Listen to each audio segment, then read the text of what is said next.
gray convertible, please. Yes, madam.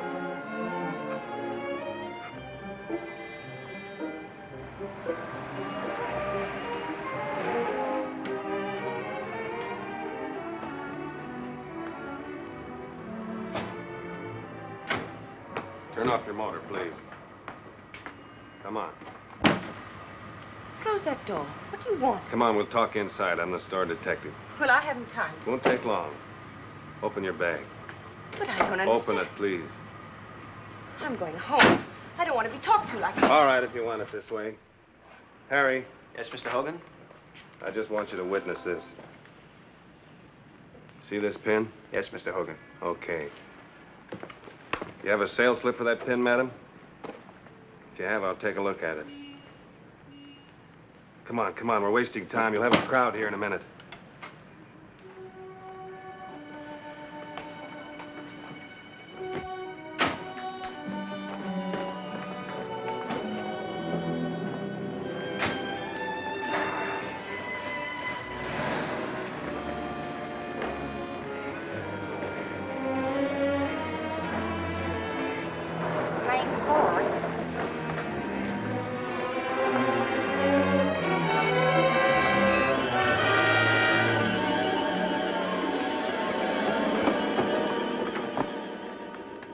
Probably just faking.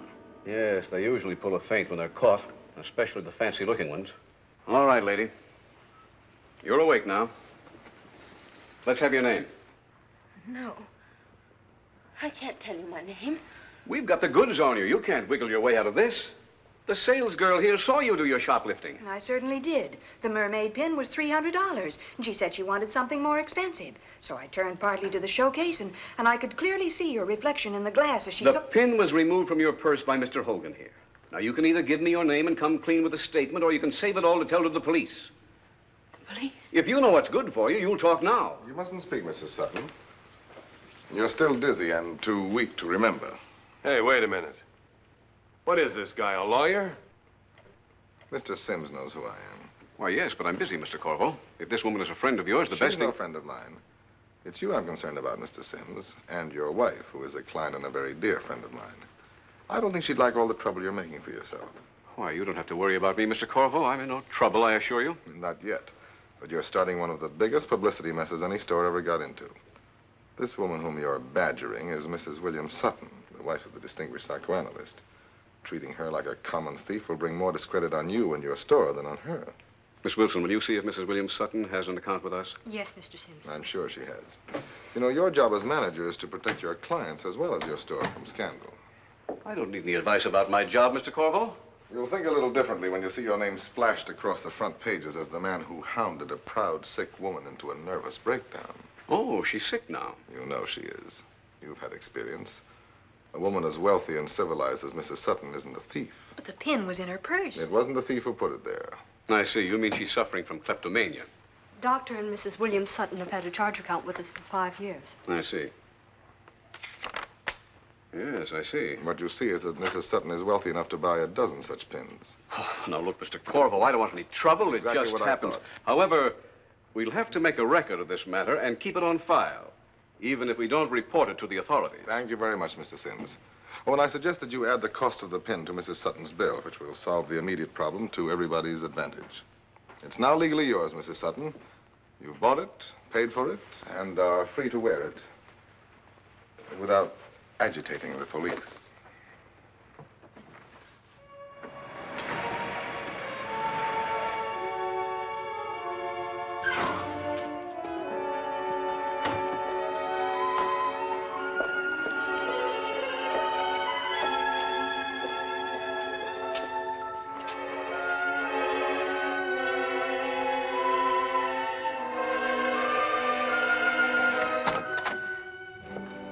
Is there someone with my husband, Miss Hall? Yes, there is, Mrs. I Sutton. want to see him. I can't wait. I must see him now. Please tell him. I have orders never to disturb him unless I it's something very- know, Miss Hall. I know.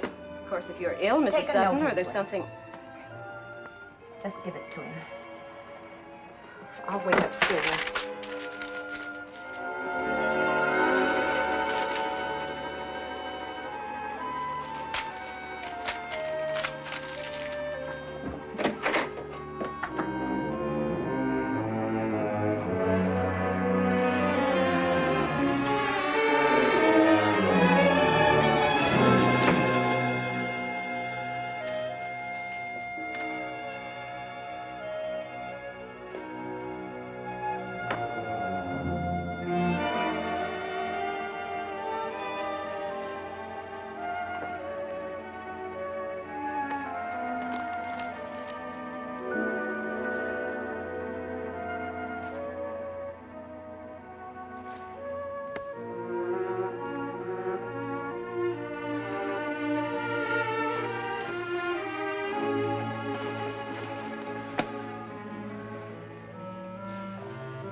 Anne, you all right?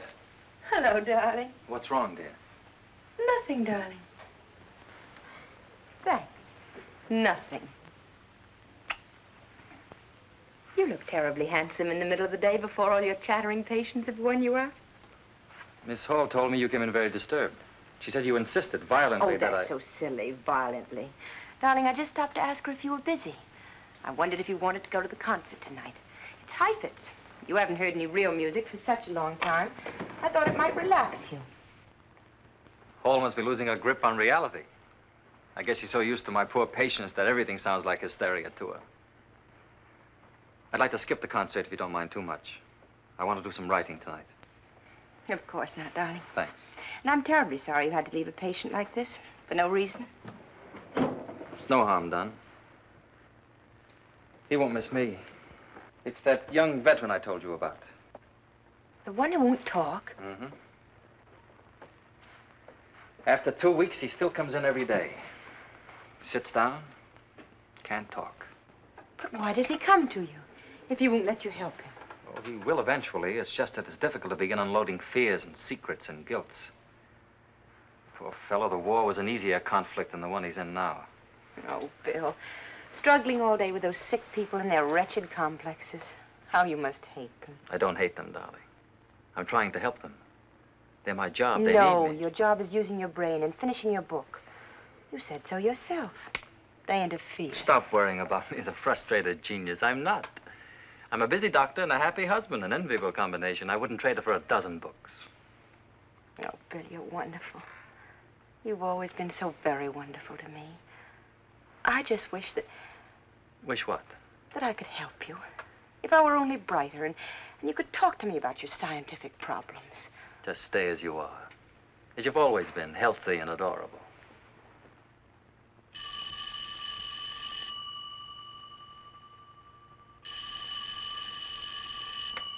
Dr. Sutton's residence. Who is it? Who's calling, please? Just a minute. Mr. David Corvo. Oh, tell him I haven't time to... Oh, never mind. You can clean up later. Hello, Mr. Corvo. I'm sorry, but I can't. I'm busy today. Mr. Corvo, it's utterly impossible. I have a luncheon engagement. But why should I see you? I quite understand. Of course, if you insist. Yes. Yes, I'll be there. 1 o'clock.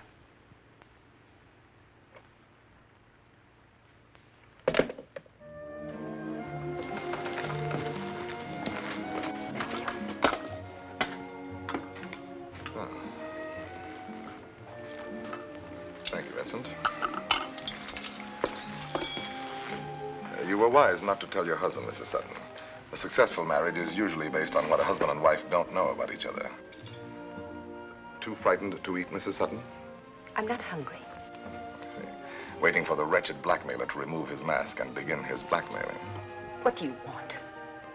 You mean, how much? Yes. Well, I saved you from an ugly scandal, one that could ruin your distinguished husband's career.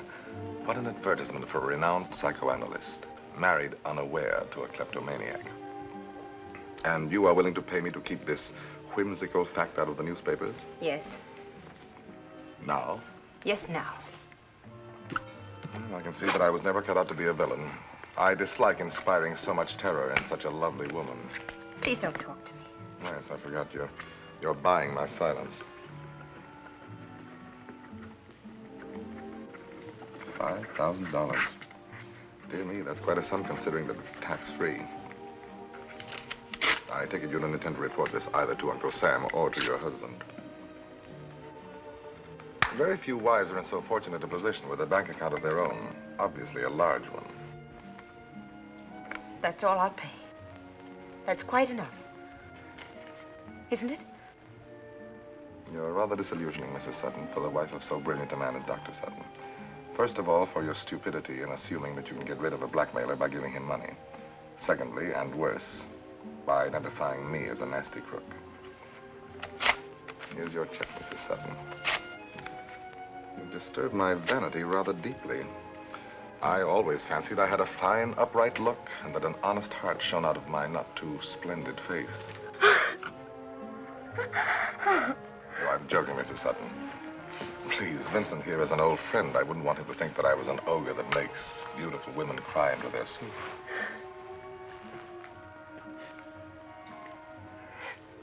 That's better. Thank you. And now, may I tell you why I insisted on meeting you? I had something to give you that I was sure would make you feel better about yesterday. I persuaded the manager, Mr. Sims, to give me the Mrs. William Sutton shoplifting report from the store files. Here it is. If you will tear it up, there will no longer be a record of yesterday's episode on file anywhere. I feel like such a fool. How can I ever thank you? Do you know Tina Cosgrove? Not very well. I've been to some of her parties. She's giving one for me Tuesday afternoon. For you? Then you must be a celebrity. In Tina's eyes, anybody who attends 3 of her parties automatically becomes a celebrity. I made the grade last month. Tina, darling. What a wonderful party. Everybody's here. I adore people famous enough to know me. How magnificent, Tina. Wherever you are, you always attract the best society. Oh, don't be silly, dear. I don't have to attract society. I manufacture it. Sam, I want you to meet my guest of honor. Yeah, of course. Well, David, this is Ferruccio, 31st Baron of Ravello. I do. And his adorable fiancée, Taffy Lou. I'm responsible for bringing them together.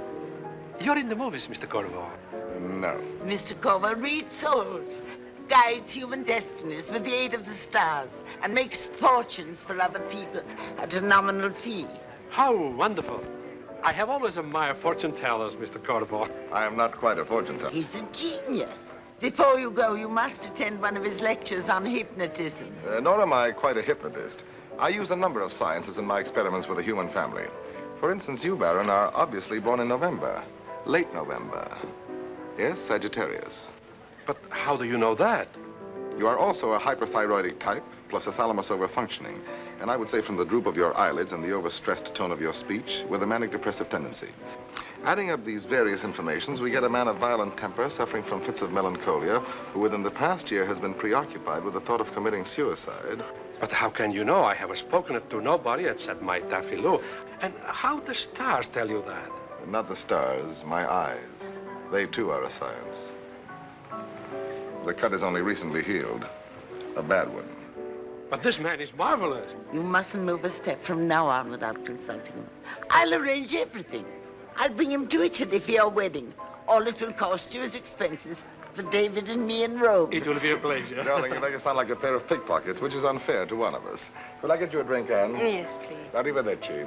Arrivederci. I hope that your new marriage will give you something to live for, if only a divorce.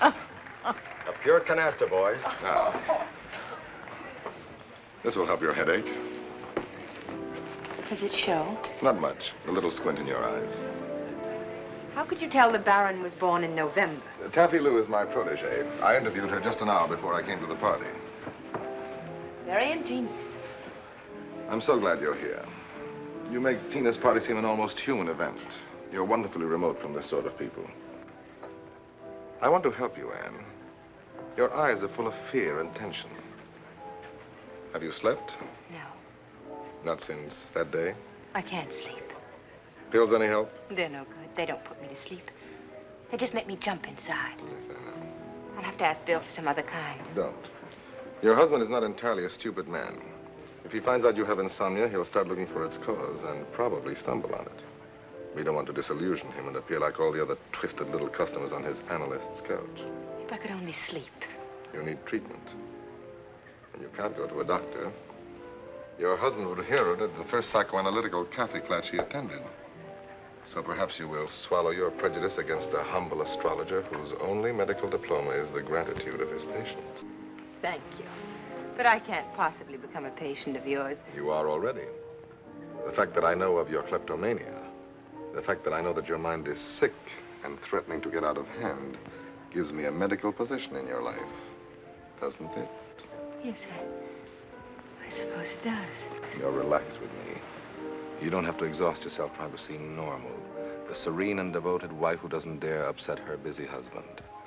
Your soul can undress in front of me. That means that your cure is already beginning. I can make you sleep. Every night. 9 hours of peaceful, happy sleep. How? Trust me. Look at me. There are no thoughts in your mind, no fears. Trust me. I can help you. Don't think of anything. Forget. There is nothing to remember. Just close your eyes and forget. Forget. Forget.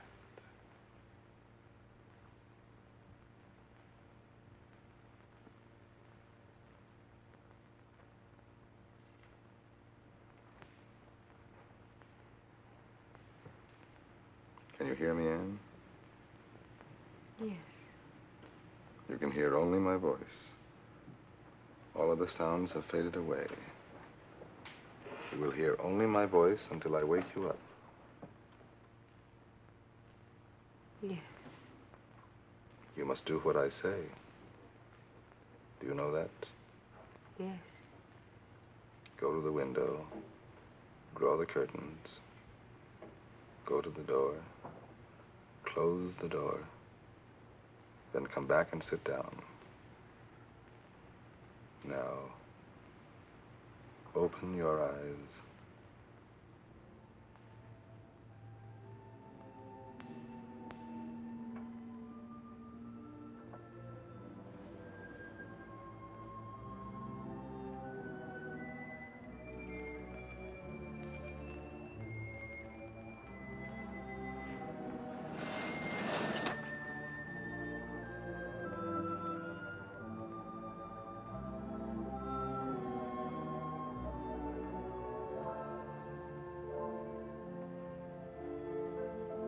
Close the door.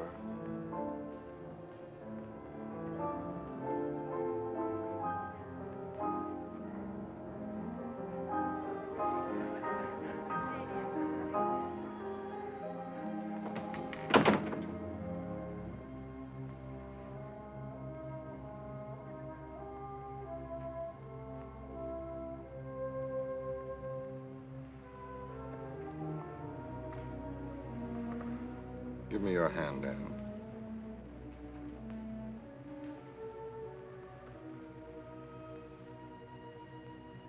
Put your hand in mine, Anne. Hold my hand.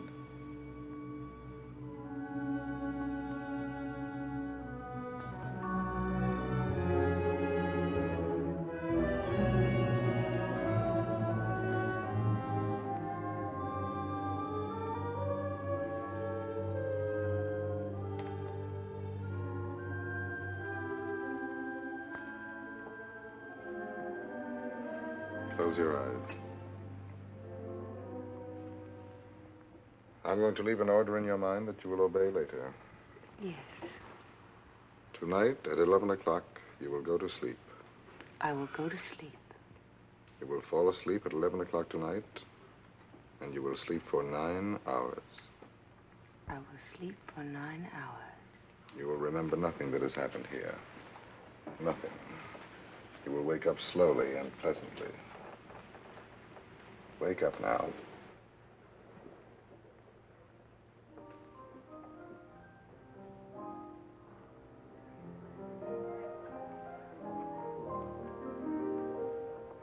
Was I asleep?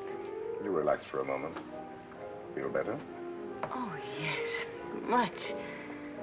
I really feel so rested. And you will sleep tonight without any trouble. What if I do? Sorry. Oh, Terry, come in.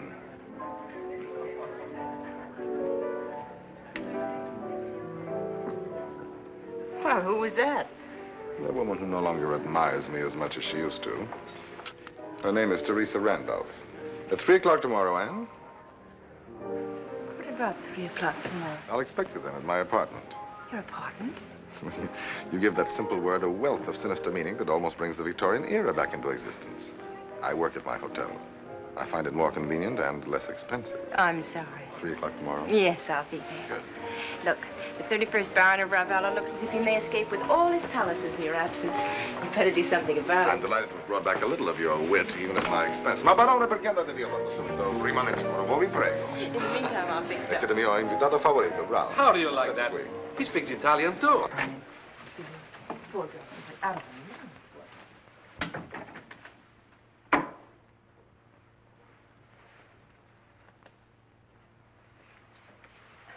Dear, I'm out of powder. Care to use mine, Mrs. Sutton? Thank you. It's a bit dark. I like that shade. Yes, it keeps one from looking like a corpse in the sunlight. I'm Teresa Randolph. How do you do? I owe your husband a great deal. He's a very brilliant and honest man. Yes, he is all of that. Have you known David Corvo long, Mrs. Sutton? Not very. I have. Of course, it's none of my business, my dear. I belong to no Wives Protective Association. What do you mean? I mean only to be helpful. I'd like to warn you about David. Warn me? Aren't you being rather presumptuous, Mrs. Randolph? You have no reason to be jealous of me. I'm old enough to be your mother. Jealous?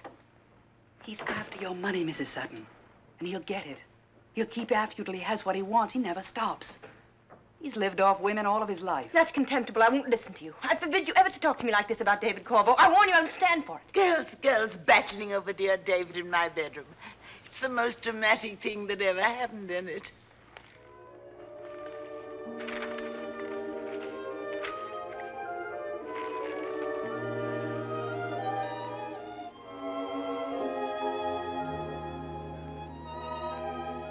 Three days and 3 nights without you.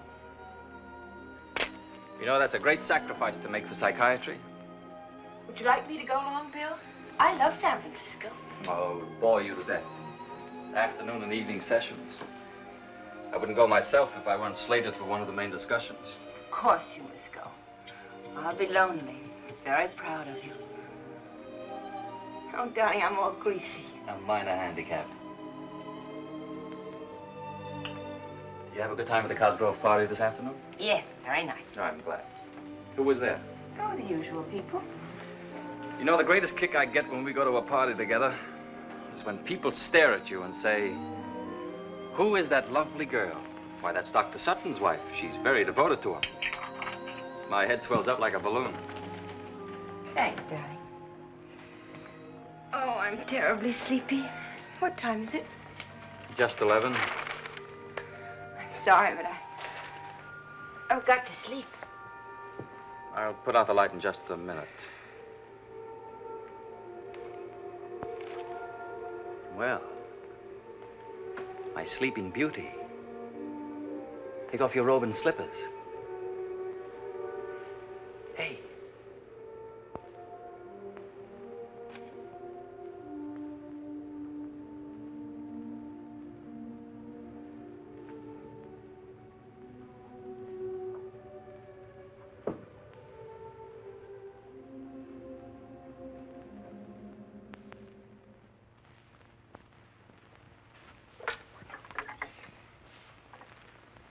Hello, Daisy. I'm expecting a visitor, Mrs. Sutton. Will you tell the desk to send her right up? And don't put through any calls until I let you know. Thank you.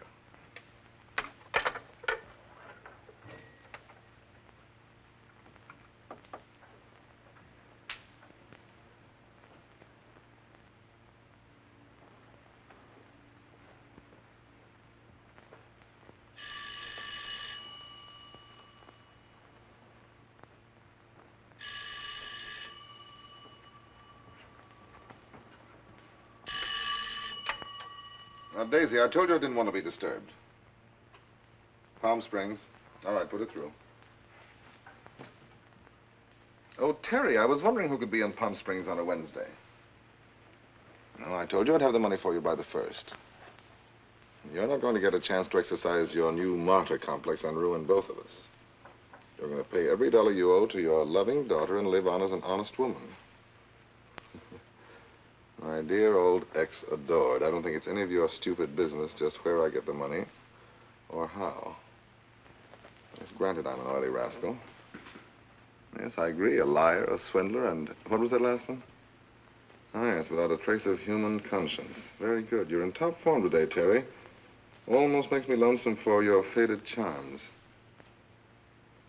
No, I won't have it for you tomorrow. I told you it would take at least another week. Oh, and watch yourself, my dear. Mars and the minor planets are entering your 7th house until the 21st. That may mean serious trouble for you unless you're very careful. Have fun. Is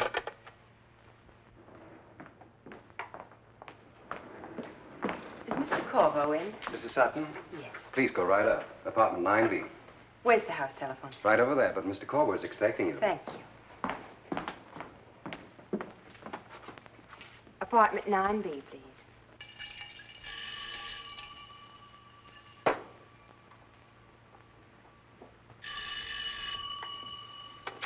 Hello? Oh, my dear Anne, where are you? Well, you're very prompt. That's always a virtue in a patient. Please come up, 9B. What? My dear Anne, you're being utterly absurd. I always see my patients in my apartment. Well, it's my office. Very well, I bow to your abysmal scruples.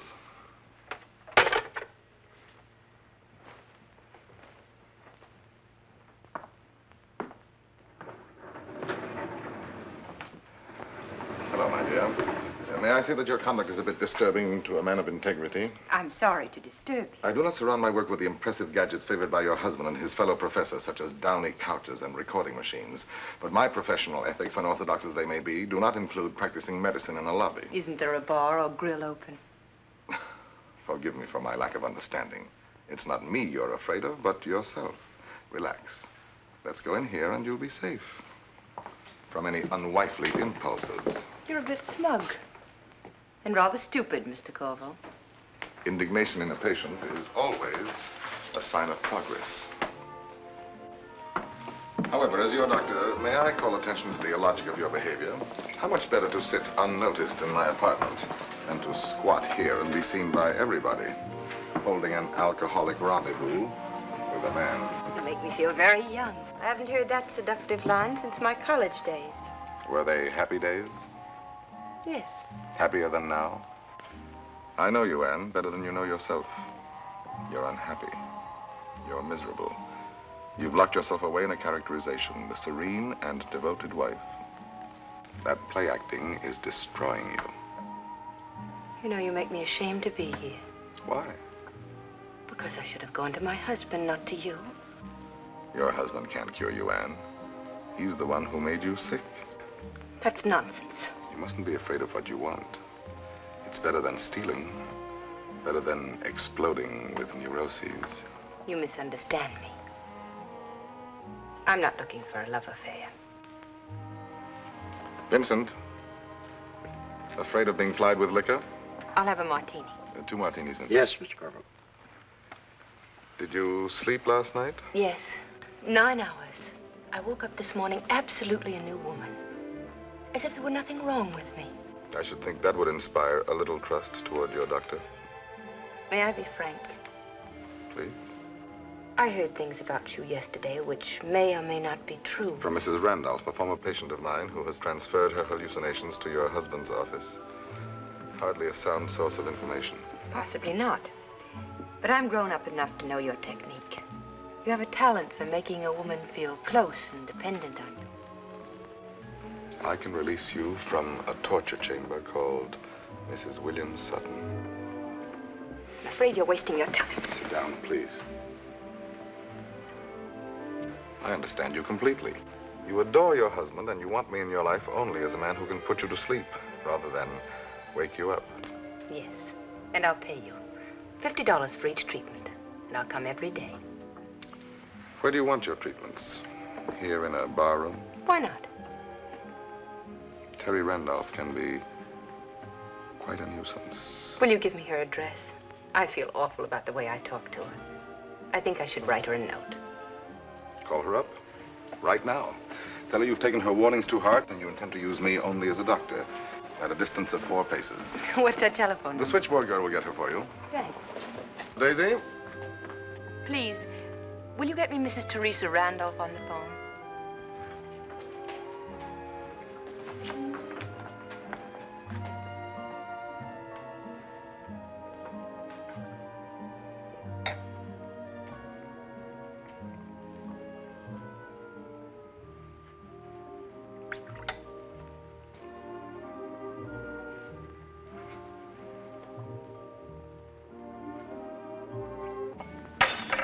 Vincent.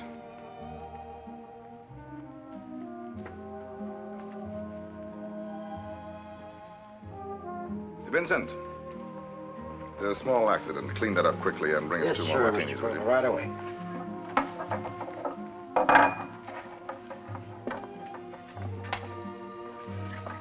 Hurry it up, will you, Vincent? Yes, sir. Mrs. Randolph doesn't answer. Shall I try again later? Yes, please. I'll be in the bar with Mr. Corvo. Well? She wasn't home. Oh, too bad.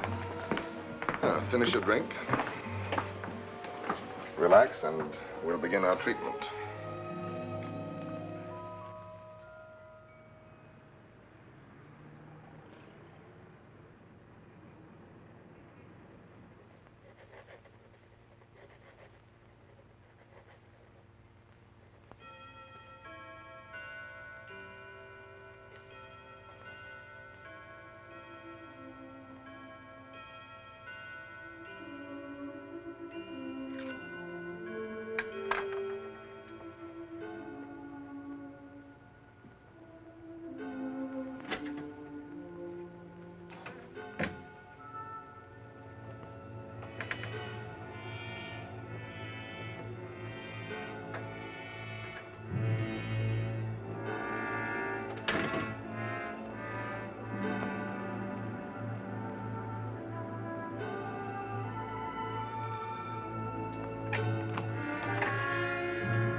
Give me that.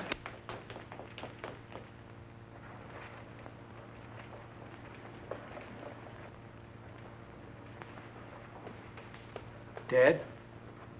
Yeah. Turn off the burglar alarm. I'll call the police.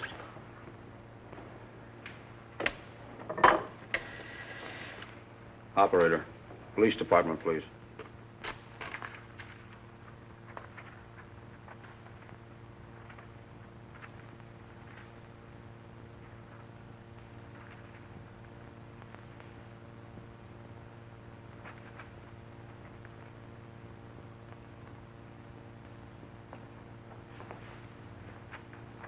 This is your statement, Mrs. Sutton. If there's anything you don't agree with, please mention it.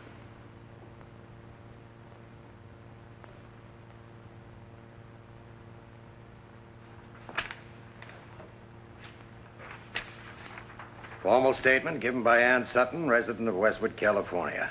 Witnessed by Lieutenant James Colton, Sergeant Robert Jeffries, and Dr. Peter DeVal, psychiatrist at the Los Angeles Police Station, City Hall, 11:20 p.m., June 3rd, 1949. Question. What is your name, please? Answer, Mrs. William Sutton. Question. Where do you live?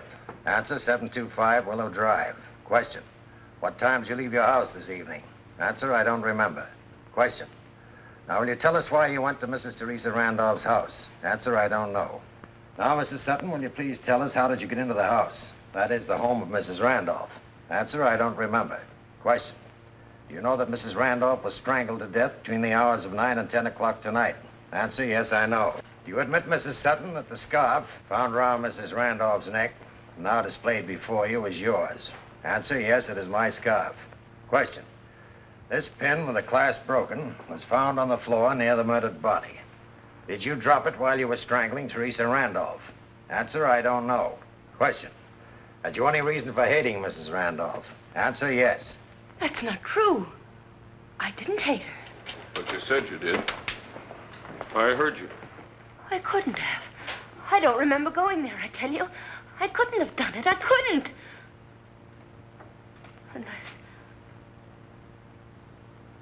Unless I'm crazy. Unless I'm crazy. If you wish, I can remove that remark about hating Mrs. Randolph from your statement. Doesn't matter. I'm all so mad. I'll continue reading that. Question. Did you go to Mrs. Randolph's house for the purpose of killing her? Answer, I don't remember going there. Hello? San Francisco. This is Dr. William Sutton. I'm sorry, I can't hear you. Would you mind repeating? Yes, Mrs. Randolph's a patient of mine.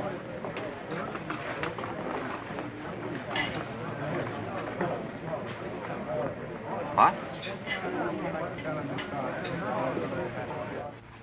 You can make the 2 o'clock plane, Doctor.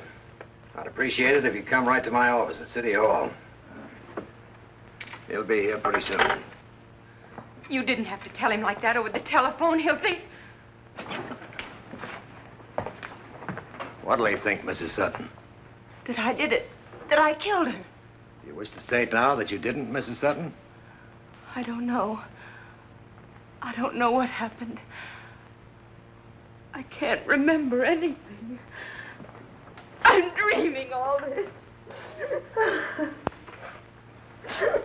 What do you say, Doc? Can she follow? Yes, I think so. Shock is wearing off. There's just a little more, Mrs. Sutton. Question, is there anything more you wish to add to this statement, Mrs. Sutton? Answer, no. Question, you admit that this statement was given by you of your own free will, voluntarily. No promise of immunity or threats of violence were used on you. And after it's reduced to writing, you're ready to sign it. Answer, I'll sign it. Finished 11:43 p.m. Here you are, Mrs. Sutton. Bottom of the page, please.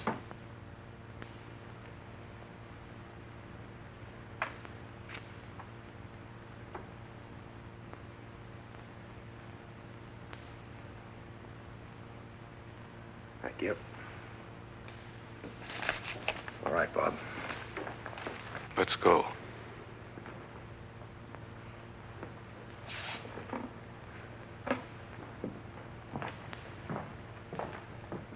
I don't care what she signed.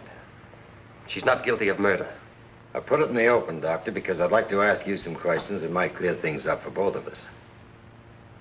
Did your wife ever talk to you about David Corvo? What's David Corvo got to do with her?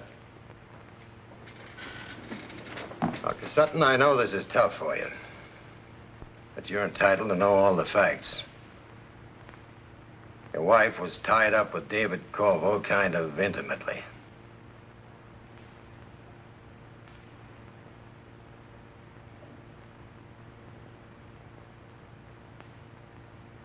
It's ridiculous. I don't believe it.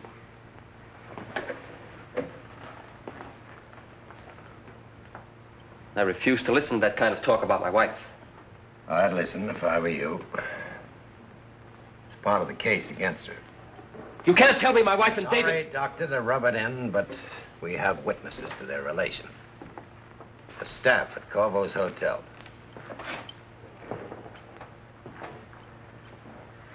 But it can't be true. It must be part of some fantastic plot against Anne. Last week, your wife denounced Mrs. Randolph in a fit of jealousy for coming between her and Corvo. Happened at a party. Your wife paid daily visits to Corvo's hotel for a week before the murder. She sat drinking with him in the bar room. She quarreled with him there one day, broke a glass, then rushed out to telephone Mrs. Randolph. You have witnesses for that? Yes.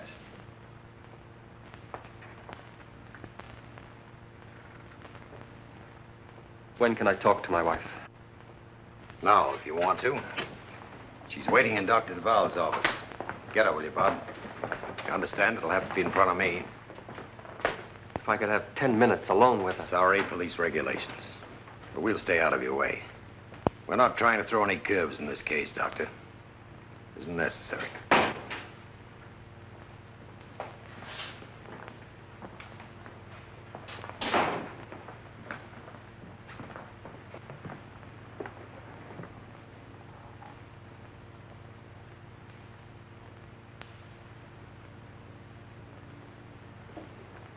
Please, don't cry. I won't. Thanks. Sit down, Anne. I think I ought to explain, Doctor, that anything your wife says in answer to your questions may be used against her. We understand.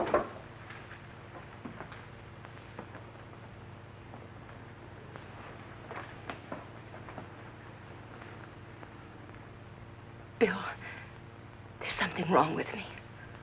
Help me, please. I'm going to help you with everything I've got, regardless of any other circumstances. What other circumstances? You'll tell me the truth, Anne? Will you? Of course, darling. I want to hear about David Corvo. Why, I met him just a few times. Go on. That's all, Bill. He hasn't got anything to do with this. He has. How? You've been to his hotel. No. You were seen there with him time and again, drinking. Yes, that's right. I met him in the bar. I meant I never went to his apartment. You fought with Mrs. Randolph at a party because you were jealous of her. Jealous? How can you think that?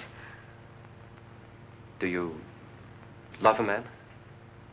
Oh, no, Bill. It's nothing like that. Anne, forget that I'm your husband. That doesn't matter now. We'll talk about that side of it later when you're out of your present danger. The truth is, you've been seeing Corvo for weeks at his hotel. He was helping me. Because I was sick. And you went to a quack like Corvo for doctoring? Yes. You were sick. What was the matter with you?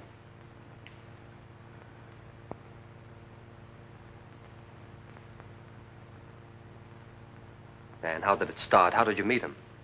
You wanted to tell me? Tell me. I'm mixed up, Bill. What are you asking me? How did you meet David Corvo? You won't believe me. No matter what I tell you. You don't want to hear the truth. You won't let me tell it. You think I'm lying. You are. Oh, no, Bill.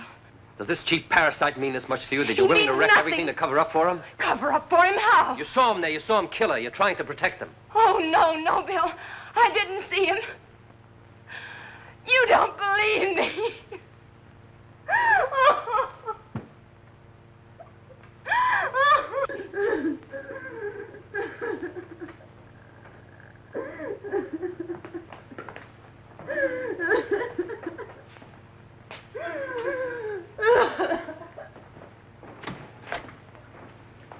I'm afraid it's pretty obvious, Doctor. She was lying. Yes, he seemed to be lying. About David Corvo. We've been married quite a while. It was a very nice marriage. I only mention it because I want you to understand why she had to lie to me. It's very hard telling that kind of truth to a husband who's trusted you. I see. You charging her with murder, Lieutenant? Yes. Tell your lawyer. She didn't do it. She's protecting Corvo. He killed Mrs. Randolph. You see, I was Mrs. Randolph's doctor. Corvo made love to her and swindled her out of $60,000. The money was an inheritance and belonged to a daughter who was coming of age this month. Mrs. Randolph told you all this? Yes, in the course of her analysis. You can hear the recordings yourself if you come down with me to my office. Lieutenant Colton. Yes? Who'd you ask? Get a hold of the manager. Maybe he'll know where he is. There was a report on Corvo. He's not at his hotel. You let him get away. He escaped. Take it easy, Doctor.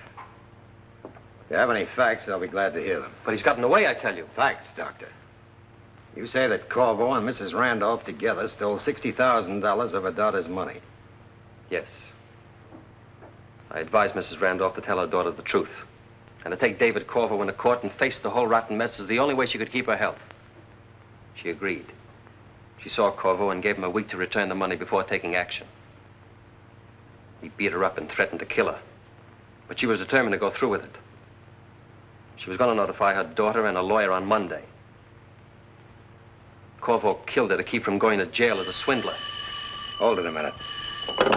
Sounds pretty solid to me. Lieutenant Colton? You have, eh? Where is he? What?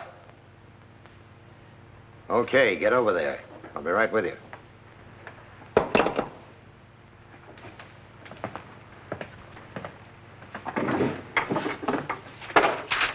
We found Corvo. You can come along if you want to.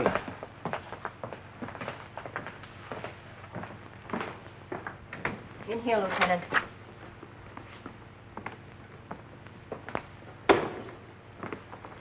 Lieutenant Colton, homicide. I'm Dr. Wayne, house physician. How long have you known this patient, Doctor? A year or so? He's David Corvo. That's right. I don't like to interfere, Doctor. Go right ahead. When was Mr. Corvo operated on? 2 p.m. yesterday. That's about 16 hours ago. Yes. You were present during the surgery? I assisted Dr. Winslow.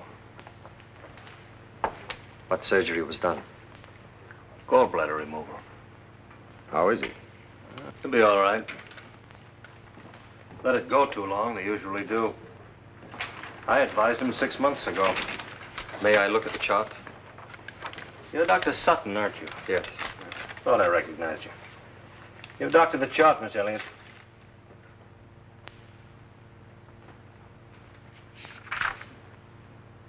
fever's up. This indicates an infection.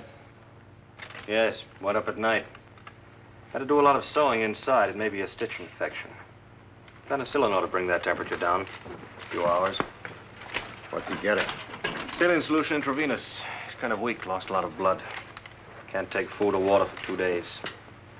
Just wet his lips a bit, Miss Carroll. Yes, Doctor. Might I ask the reason for these questions, Lieutenant? By checking on Mr. Corvo's whereabouts. When? Between 9 and 10 o'clock last night. Guess you found out. Yes, guess we did. Thanks for the cooperation, Doctor. Glad to be of any help.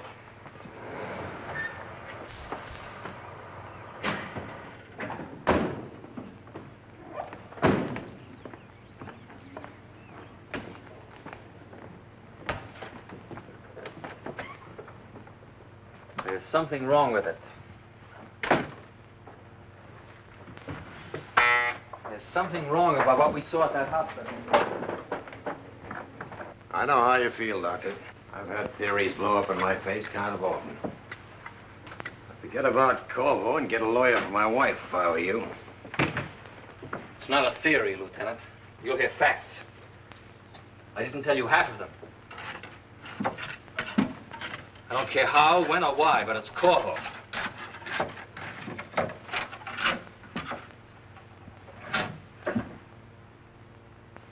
I put them in here myself. Miss Hall. Miss Hall, where are the Randolph recordings? I don't know, Doctor. You put them away yourself. The day you left for San Francisco. Yes, that's right. But they're not in here. Anybody besides you know the combination? Miss Hall and my wife. Your wife? Yes, she keeps her jewels in here. Did you open the safe while I was gone, Miss Hall? No, Doctor, I did not. How long have you worked for Dr. Sutton, Miss Hall? 6 years. Oh, she couldn't have taken them, I know it. Try to remember. It's important. Did you move them? No, Doctor. Did you ever hear what was on those recordings?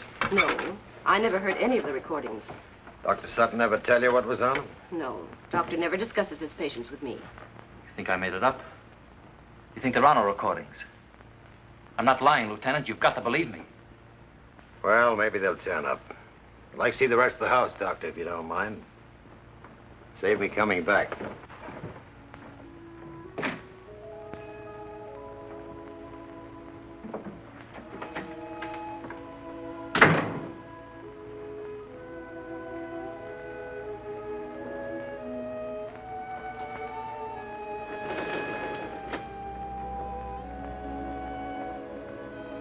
It's your wife's handwriting, Doctor? Yes. Did you say that was meant for you? I don't know. I'll take it along.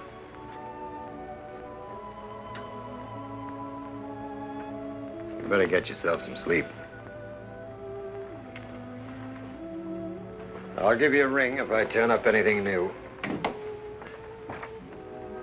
I'm Martin Avery, Dr. Sutton's lawyer. Lieutenant Colton.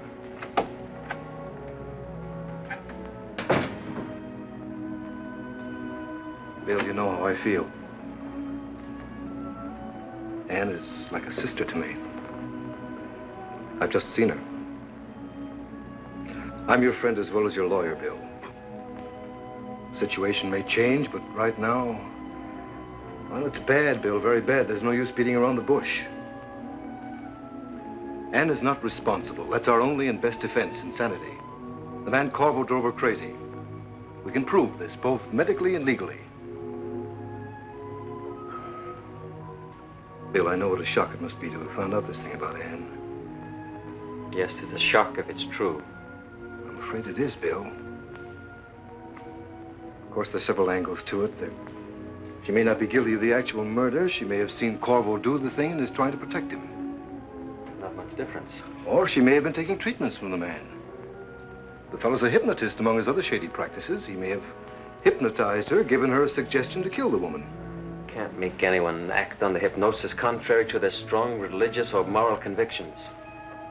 Unless she was jealous of the woman and hated her. And he used that. Yes, if she were jealous. Meaning she loved him.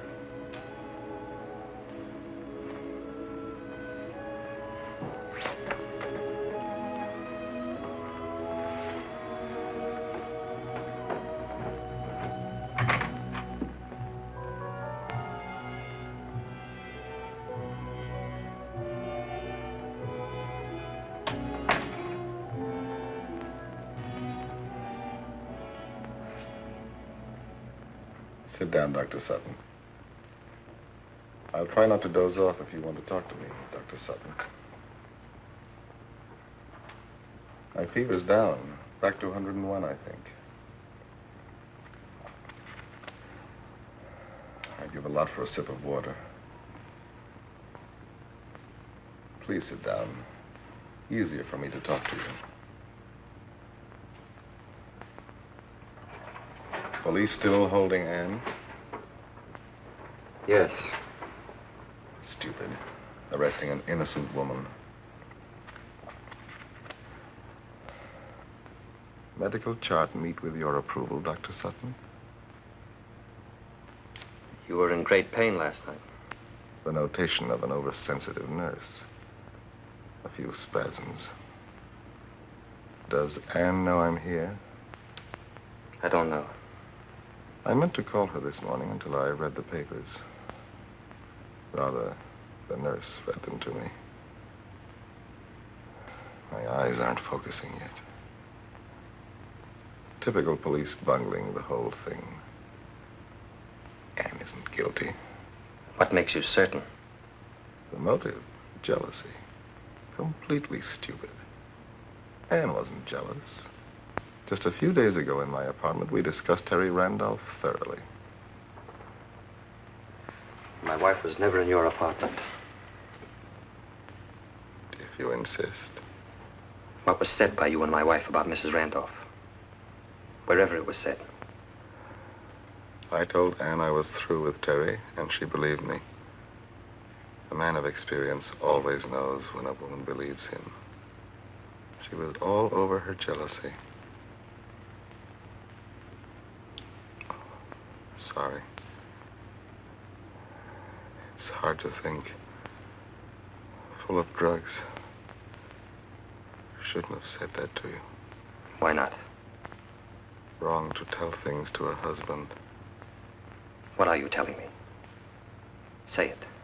Say it straight, Corvo. I didn't know one had to blueprint the facts of life for a great psychoanalyst. You're lying. You're not drugged, you're acting. You want me to think Anne loved you. You want me to believe that, don't you? Don't you, you cheap rat?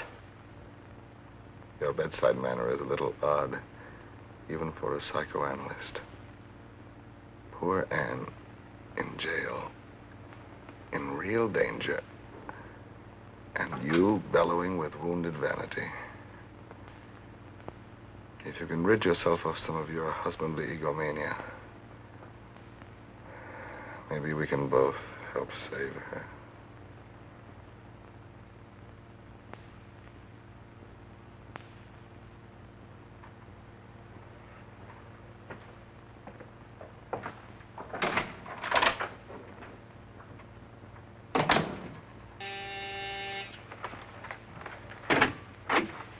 What do you want?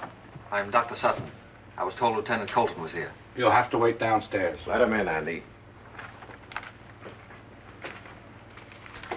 Nothing in any of these, Lieutenant. Thought you'd be getting yourself some sleep, Doctor. Find anything? Nothing. Fingerprints all Corvo's. A lot of correspondence, mostly bills. Hey, Lieutenant.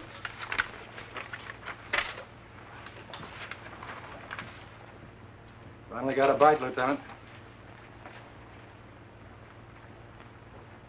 Looks like a woman's. Yeah. Index, middle finger, and thumb. All clear as rain. Looks like the lady was her, all right. Bring these to my office. Keep looking. Coming, Doctor?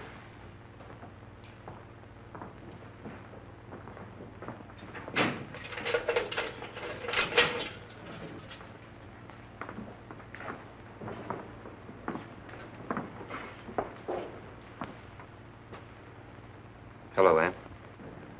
Come, sit down. Did you get any sleep, Anne? I've talked it over with Bill, and we've decided on a line of procedure. We'll plead not guilty and not guilty by reason of insanity. Does Bill want me put away as a lunatic? Is that the procedure? Anne, we want to save you, Bill as much as I. we'll prove that your relationship with this man, Corvo, unbalanced your reason temporarily and drove you He to... had nothing to do with me. He didn't unbalance me or drive me to anything. Bill did. I don't think there's any point in my listening to this, Lieutenant. No, don't listen to it. Run away from the truth, as you have ever since you married me. You made me play act. I had to pretend I was healthy and happy when I was sick and miserable. Headaches, I couldn't sleep. Afraid to tell you. Afraid to lose your wonderful love. Locked away in the characterization of a serene and devoted wife. I imagine that's Mr. Corvo's diagnosis. Yes, and he helped me sleep. By making love to you. I was never alone with him. You didn't visit his apartment? No, never. I refused. He asked me, but I didn't trust him. Why do you keep sticking to this story? And for your own sake, stop lying. I'm telling the truth. No, you're not. I've talked to him. I've been to his apartment. You were there. There's proof. You can't sit there and deny a love affair that's known to everyone. To the police, to me, to 100 witnesses.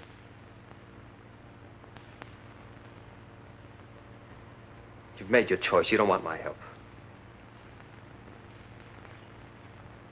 I can't be of any more use here, Lieutenant.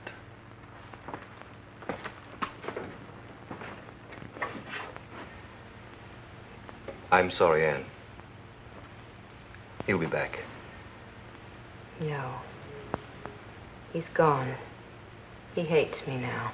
He doesn't hate you. He's exhausted and miserable. He was right. I've been lying to him. I can say it now because it doesn't matter. I'll never see him again. Would you care to make a new statement, Mrs. Sutton? I'm entitled to hear that privately first, Lieutenant. That's up to her. Privately? It doesn't matter. I brought him such horrible troubles, and I only wanted to love him. My husband's a very nice man. I don't think there are any nicer or kinder. Wasn't his fault. It was the way I am. I'm telling you all this because it has something to do with what happened to me. I'm a thief. What? I stole. What did you steal, Mrs. Sutton? I stole. It will be better if he divorces me. He must. For his sake. He can't be married to a thief. I did it before I stole. In school, when my father wouldn't let me spend money. And even after he died, he tied it all up in a trust fund. Thousands and thousands of dollars, but I could never have a new dress. Or have anything I wanted. That's how I fooled my father. By stealing. He didn't love me. He thought he did, but he didn't. Nobody ever caught me. I thought it was over when I left school and met Bill. I wanted to tell him. But I was afraid he couldn't love anybody who'd done that. I didn't tell him. It came back. Because he was like my father. He treated me like my father did, and I had to do it again. I tried not to. I couldn't sleep and got a pain and had to do it again. I stole a pin from a store. The Wilshire department store. He saw me. Who? Corvo. He helped me get away after they caught me. And that began your relation with Corvo?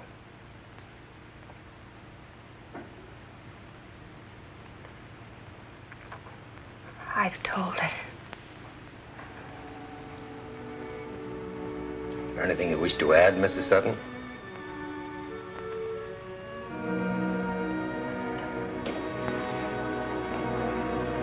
Take her back now.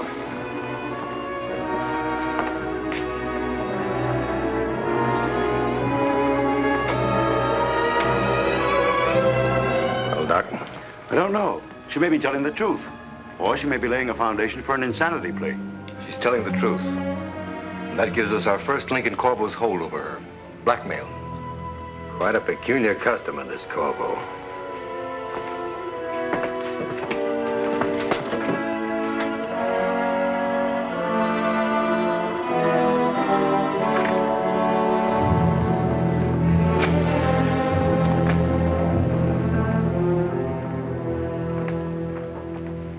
I'm Lieutenant Colton, Homicide Bureau. I saw you this morning, I think. You like talking? Not much. I won't bother you too long, then. How'd you happen to meet Mrs. Sutton? I imagine she's told you. You tell me. We're checking with the Wilshire department store, so if it's true, you might as well tell me. It's true. You saw her steal a pin and helped her out. That's right, Lieutenant. I understand you had quite a talk with her husband this morning. Yes. Difficult conversation, but civilized. No blows struck. Told all, eh? Kind of let her down in a hurry. I'm a bit too adult to cover up for that kind of a woman. What kind is that, Mr. Corvo? The disloyal wife. Don't misunderstand me. Personally, I have nothing against women betraying their husbands. Even our government is against monopoly. Oh, I seem to have offended you. I take it from your unpoliceman-like blushes that you're a happily married man. I was. She died last month. Sorry.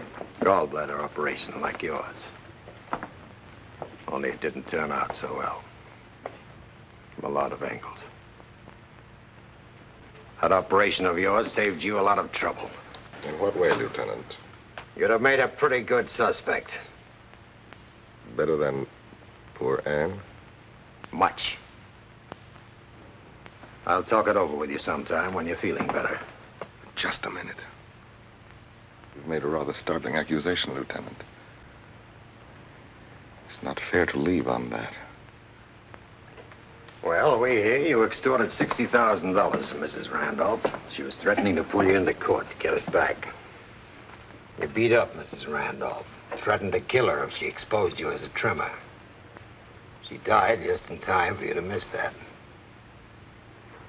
May I ask who is responsible for these rather stupid rumors? Dr. Sutton. The husband of a woman who seems to be guilty of murder? At least, according to the police. Maybe he has evidence. You mean the recordings of Mrs. Randolph's analysis by Dr. Sutton? You know about that? Well, it's one of the latest wrinkles in psychiatry. Wiretapping the subconscious. The babblings of an elderly siren being treated for mental disorders are hardly evidence. Even for a third degree, Lieutenant. That's why you're here. You've been listening to Mrs. Randolph accusing me from beyond the grave. Why not let me hear the recordings, Lieutenant? I think I'm entitled to know what else is in them, Lieutenant. I have a certain standing that might well be ruined, but...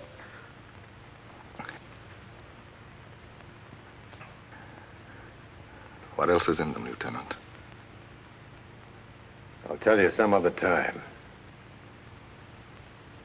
I don't want to tire you now. Good night, Mr. Cove.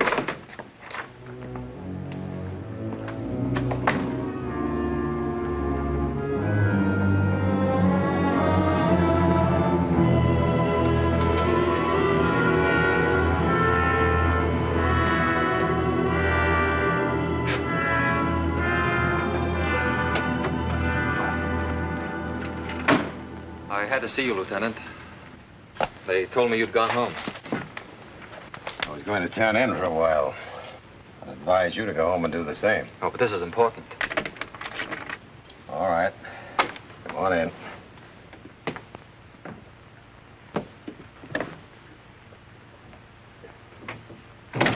Kind of empty in here. I usually go in the kitchen.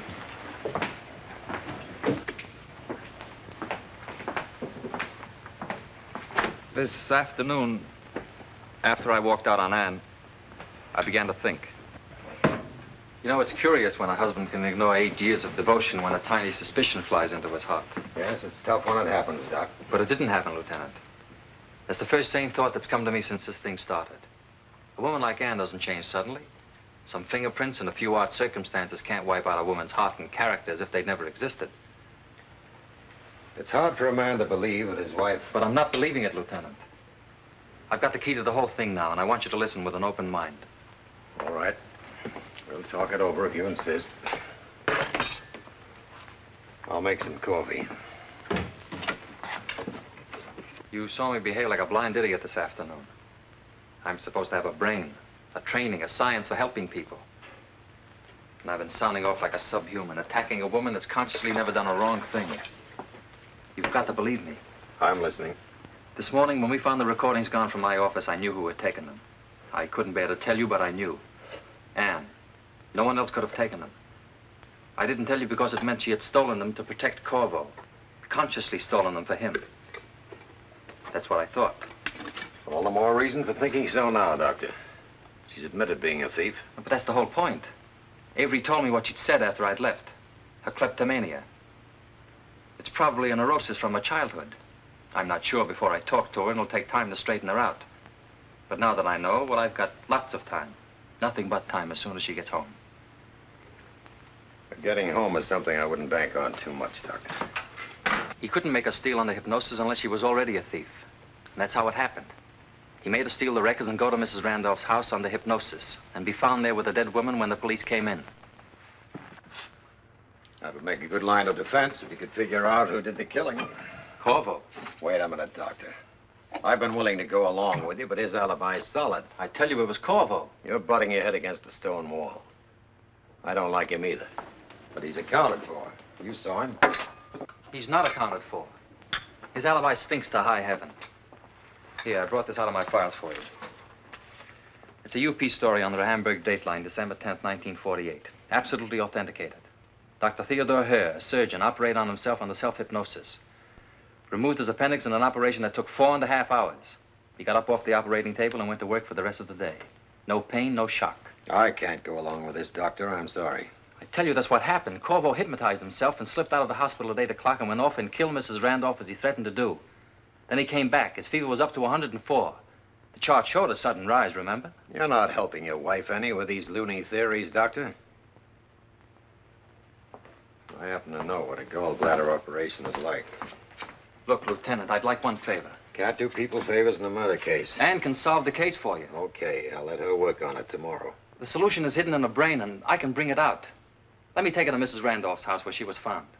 There, her memory can be awakened. That's enough theories for one night. I'm tired. But once she starts remembering, there's a good chance I can get her to retrace her movements.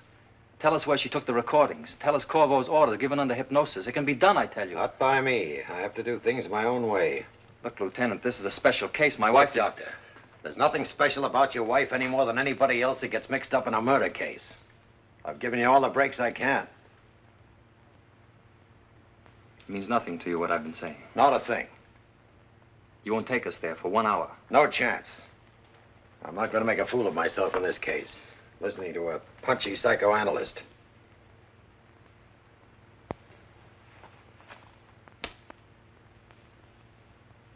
I guess I'm the fool. Twice in one day. I can't expect you to see Anne with my eyes. She's my wife, not yours. Sorry to have bothered you. See you tomorrow. Daisy tells me the police were here this morning. It's a shame to bother you when you're so sick. That's the way the police are. Always walk right in. I knew Mrs. Randolph rather well. Yes, the girls were saying... What were the girls saying? There's a big news story in the papers this afternoon about the police suspecting somebody besides Mrs. Sutton. Who? They don't give any names, but seems there are recordings of Mrs. Randolph's accusing somebody. They say these recordings would show who the real murderer was, no matter what alibi he has. And they're hunting all over town for them. Who's hunting? The police. They say that a new arrest will be made as soon as they find the recordings. There, I think you'll sleep tonight. In case you don't, Miss Carroll's on the floor. She has the pills. Tell her not to disturb me, please. Want your light out, Mr. Corvo?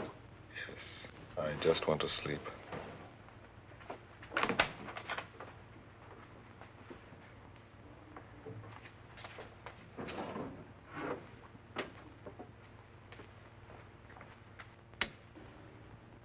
Good night, Mr. Corvo. Good night.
All pain is leaving me. I'm getting stronger. Stronger. There's no pain. Pain is gone. It doesn't hurt me. Nothing hurts me. I can move without pain. I can walk. I'm strong. Strong. I'm able to do what I want. It doesn't hurt. I can walk.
Colton talking. Who's this? Listen, Andy. Get Mrs. Sutton down to my office. I'll be there in 15 minutes. And what's Dr. Sutton's number? Analysis, Mrs. Teresa Randolph, 9th week, June 1st, 1949. I have so much to tell you, Dr. Sutton. I saw David. I'm glad you did. I faced him.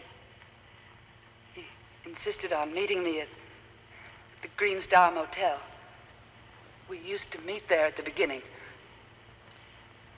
He thought... That's all right, Mrs. Randolph. I can imagine what he thought. He came in beaming, and he put his arms around me and started to make love to me. I said to him, "David, stop that. You're ridiculous." He kept trying to kiss me. I laughed at him. He stood pouting like an idiot. I felt strong, Doctor, and cleansed. I feel him out of my nerves, out of my skin. Even his voice, it used to thrill me so, sounded stupid. Did you tell him your plan? Yes, I told him. I told him that he had until Monday, not one day longer. And then I was writing my daughter's guardian the full story. And going to my lawyer on Monday. And that I wasn't afraid to face what I'd done. Wouldn't you be more comfortable if you removed your hat, Mrs. Randolph? I can't. Why not? I'm so ashamed. I hoped I wouldn't have to tell you. But I will. He beat me. He hit my face.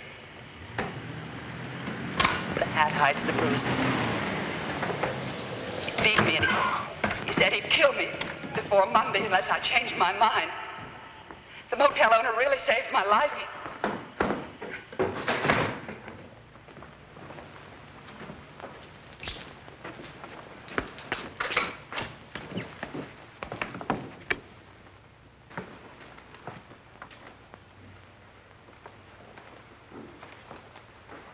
Bill, I can't remember anything. I'm trying, but I can't. You're resisting me. You could tell me if you wanted to all that happened. I do want to. No. You've always had to hide the truth from me. Your mind does it by itself out of long habit. But you know the truth now. I'm not hiding anymore. I'm trying to remember. Anne. When did you first steal something? Please tell me. In school. Several times. When you married me, I insisted that you start with me as a poor doctor's wife. That you don't spend your own money. That brought back the neurosis. My acting like your father made you steal again. You hate me. You can't love a thief. You're not a thief. You're someone I've injured by being blind. And I'll cure you, Anne. It might take some time. But if you'll trust me now. Oh, I will. I love you. I don't like to interrupt, Doctor, but I'm here as a police officer, not a chaperone. Your wife can't remember. We might as well call it off. She'll remember. Anne, you don't have to hide anything from me. Ever again. There's something in my mind that's stopping me from... Corvo gave you an order to forget. He placed it in your mind while you were under hypnosis. You're obeying his order. Don't obey him anymore, Anne. Yes. I remember. The fireplace. The log fell. I put it back. You're right. He made me come here. I remember. He must have made me do things. Horrible things. He made you do nothing horrible. Darling, try to remember for me. I don't think it's going to work, Doctor. Yes. Wait. I remember. She was sitting here. Her head was hanging down. I touched her face. Before you came here, you went to my office. Do you remember that? Yes. I opened the safe. To take something out. The Randolph recordings. Where did you take them? I hid them. Where? I don't know. Yes, you do. Oh, Bill, I'm not lying. I'll never lie anymore to you. You'll never have to. I won't make you. I love you as you are. Bill, I put them away. Where? In a closet. In this house. When I came in, I remember I moved them from one hand to the other to open a door. Yes, that door. I put them in there. Bill, I'm frightened. You're tired. When we get home, we'll go away for a trip. Home? Nothing in here, Doctor. A lot of coats hanging, no sign of any records. They must be there. I put them on a shelf, under the shelf paper. I know she's telling the truth. They must be there.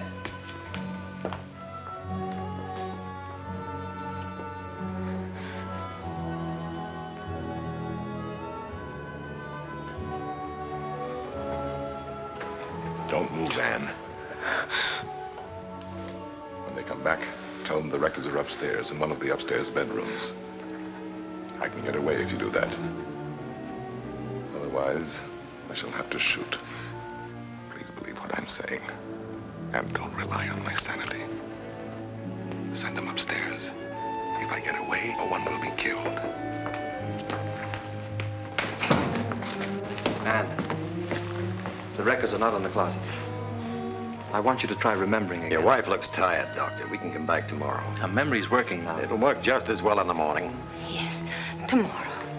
You promised me an hour, Lieutenant. If she can't tell us anymore, we'll search the house. We can begin with this room. Oh, Bill, I remember now. What? Upstairs. You took the recordings upstairs? Yes, to a bedroom. Are you certain? Yes, in a bedroom closet on the shelf. We'll have a look. Bill, I'm lying. I can't lie to you anymore, no matter what happens. They're not upstairs. Bill, he's here. He's hiding there. Corporal. Don't move your hand, Lieutenant. I'll shoot. Stand still. The records you're looking for are in a very natural place. On the phonograph. I found them somewhat amusing. I didn't see him after this. They'll entertain you, I hope, But he telephoned me. during my departure. He woke me up in the middle of the night. He said, I'm not pretending, Terry. I will kill you if you force me to. And nobody will ever know who did it. Don't move. Then he denounced you, Dr. You're Sutton. bleeding to death, Corbo. Look. He said he hated you. And that you were responsible for everything. Stay there. And I said yes. You'd better let us help you. Yes, Dr. Sutton has given me the Stand strength back. to live as a human being. You're too clever for this, Corvo. You know you can't get away. I'm frightened. I've done many things too clever for you to understand. David Corvo I've will overlooked kill me. nothing. He's You'll evil never and make it. dangerous. I'm terrified. He'll I'm murder afraid me. you're right. Nobody'll ever know. He'll never pay. Tonight I was a bit stupid.